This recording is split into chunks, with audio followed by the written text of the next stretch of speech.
Welcome back to another episode of Talking Sports with DP. And them conference finals have started, baby.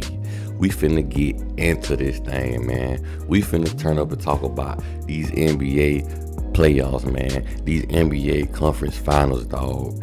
This is where players is finna really come to make a statement, dog. You gotta come with it now. If you wanna be a champion, if you wanna be a conference champion, an NBA champion, this is where it counts the most. All that foolishness, the first round and the semifinals, it ain't nothing right now. Cause this right here, the conference finals, this is where you can really prove that you're a great player.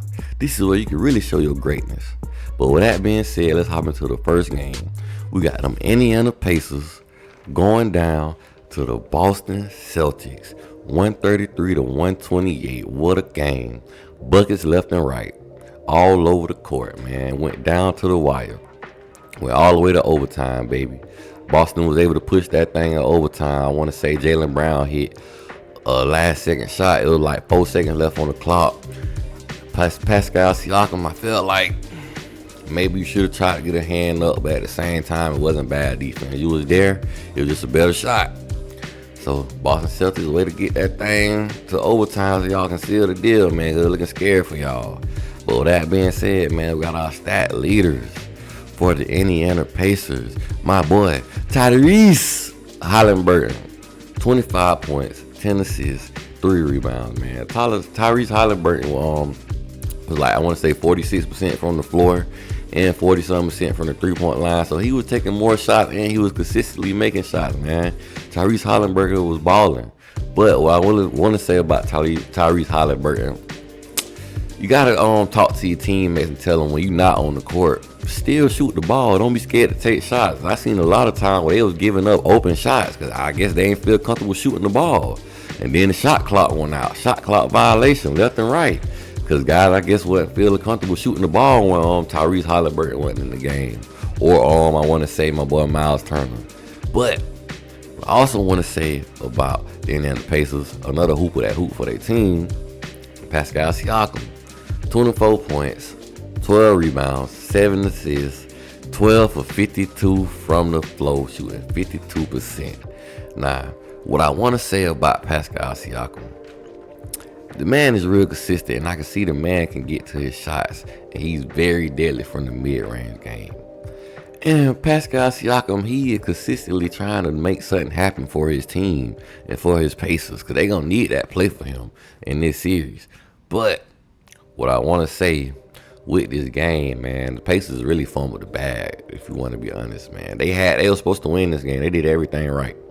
It was nothing that the Pacers really did wrong besides hold the ball too long on offense and not take care of the ball. They was real reckless with that basketball tonight, man. They kept fumbling the bag left and right. You got to protect that cookie, man. You can't let nobody come in here and take your cookie, dog. Boston showed some good defense, but also the Pacers was not protective of that basketball. They was too loose with it, man. You got to make smarter decisions. You got to shoot the ball, too. You feel me? There's a lot of times when I also seen they had shot clock violations because they wasn't shooting the damn ball. Shoot the ball, bruh. You feel me? But my boy Miles Turner, 23 points, 10 rebounds, 4 assists, 9 of 13 from the floor, shooting 69%. 3 of 4 from the 3, shooting 75%. The Pacers got shooters, man. These guys, Miles Turner, Pascal Siakam, Tyrese Halliburton, they've been coming through consistently in these playoffs. And they bench players also been helping them. That's why I say, man, Celtics, y'all can't take these guys lightly.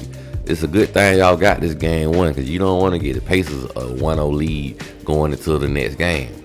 But almost every game 2 this season in the playoffs, Boston have lost.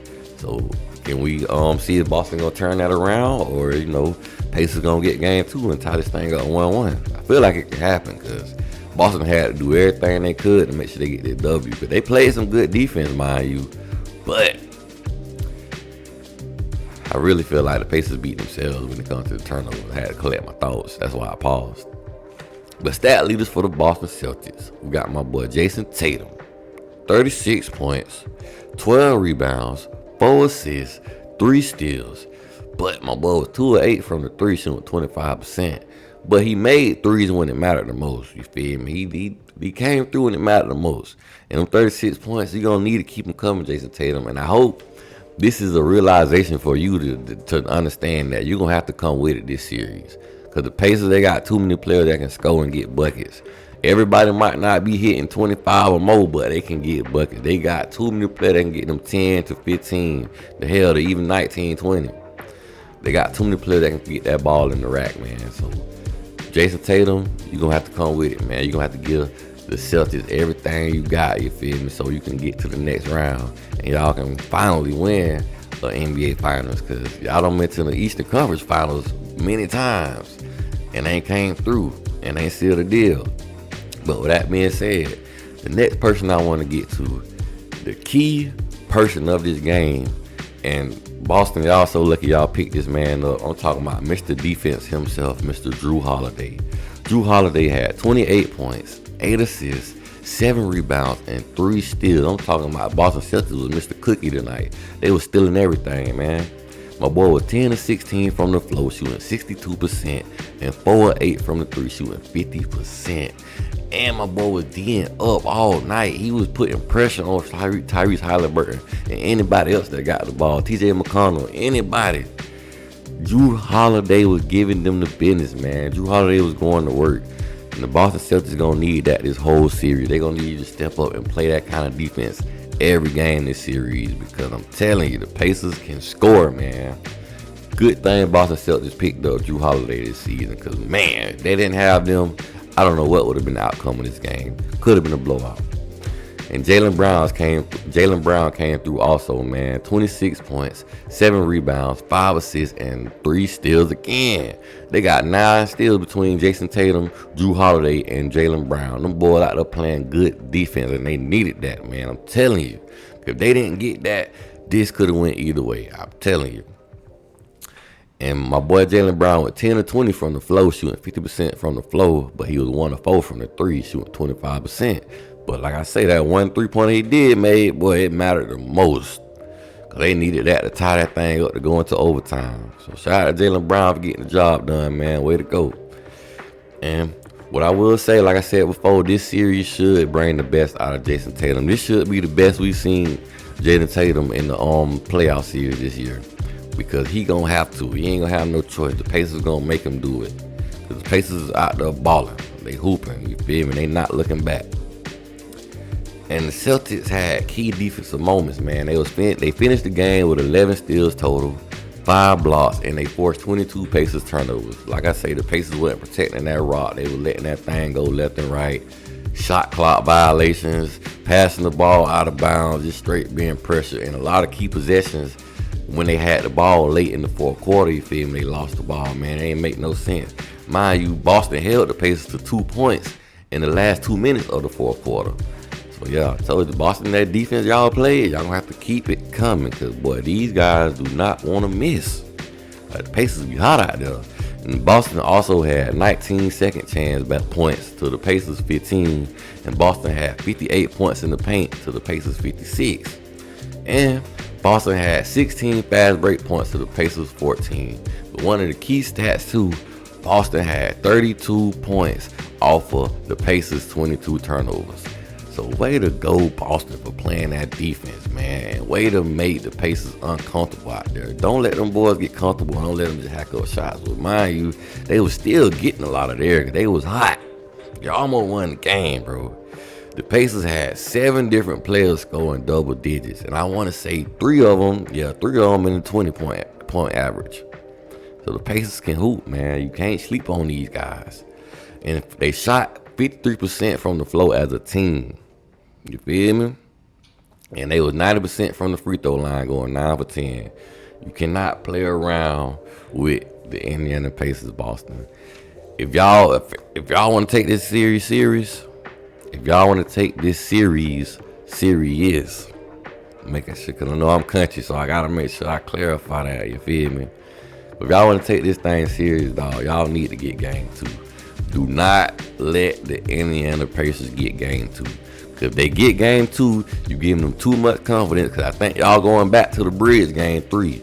And it's hard to win in there, man. That crowd get crunk and they turn up because they feel like they got a team, which they do. One thing I'm gonna say about the Pacers, they play team basketball. Everybody's getting a piece of this pie.